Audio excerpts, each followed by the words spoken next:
Hey there. Bear with me, it is raining and my phone does not have a lot of space on it, so this video is probably going to be shorter than 9 minutes. Reason I'm making it is basically about quality of life and work.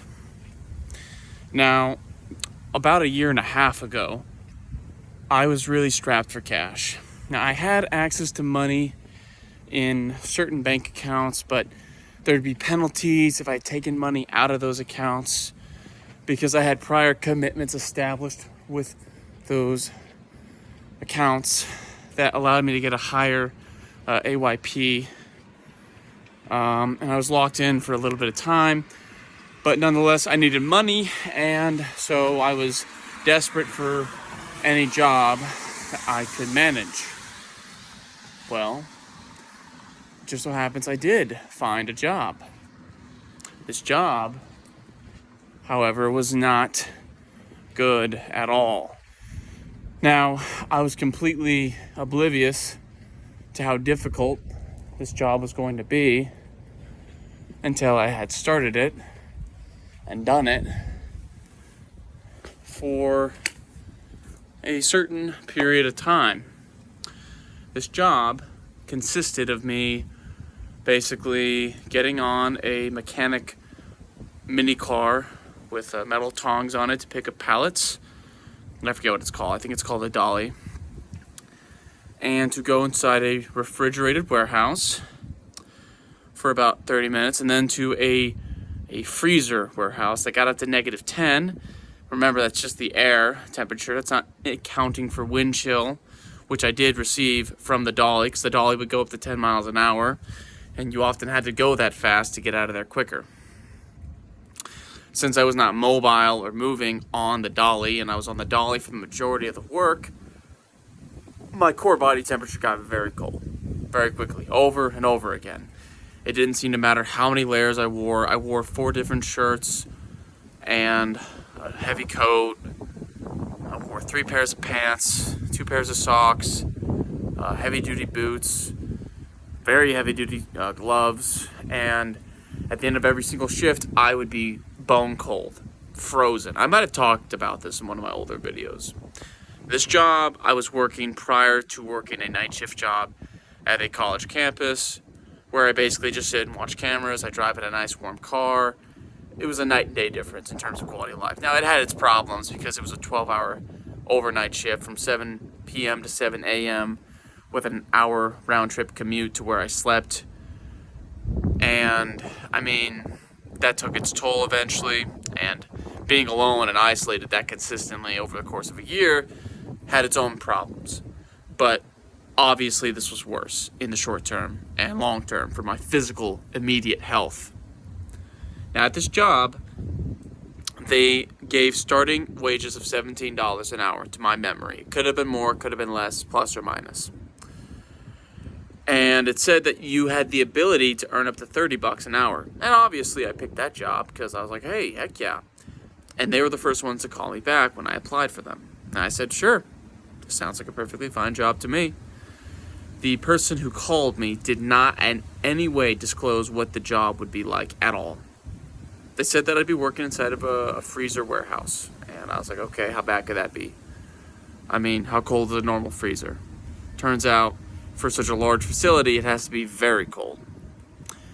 And I thought to myself, oh, okay, I'm sure I'd only be in there for like an hour at a time, and I'm sure I'd be out a reasonable amount of time to warm up so that I wouldn't get, dangerously cold.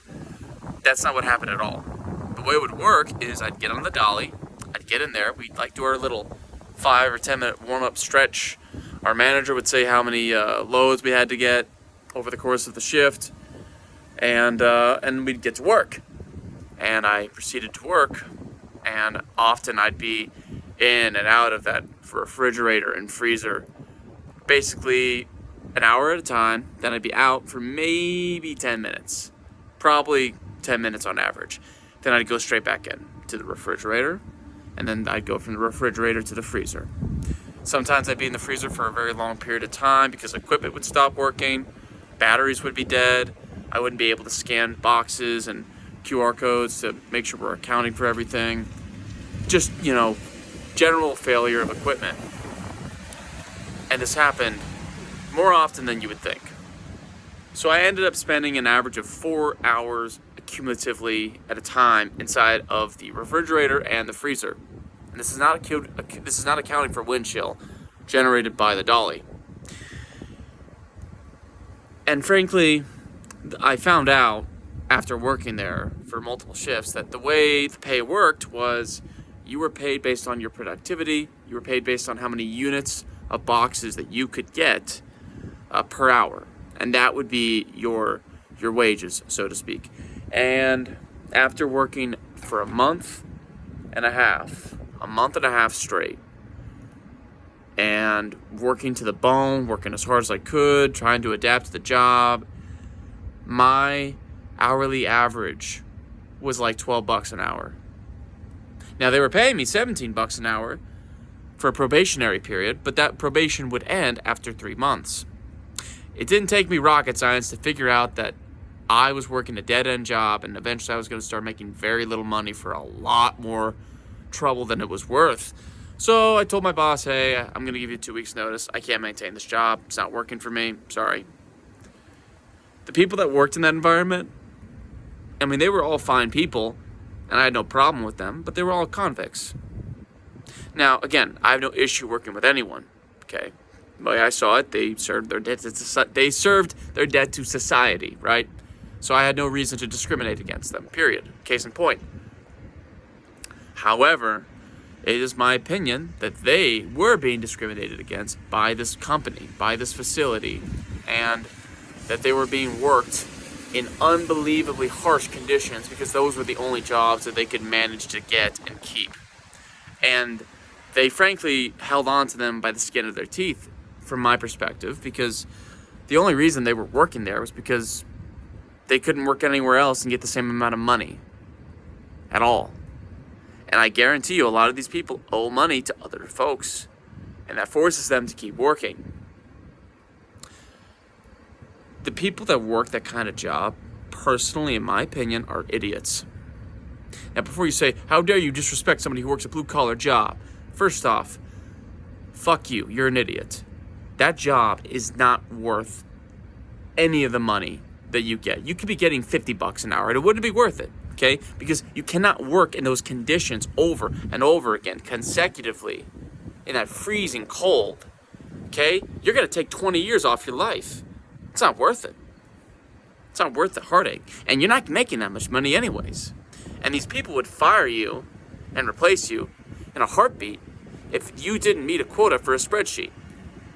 You would. You would be fired. You'd be replaced. Somebody else would be working in your place.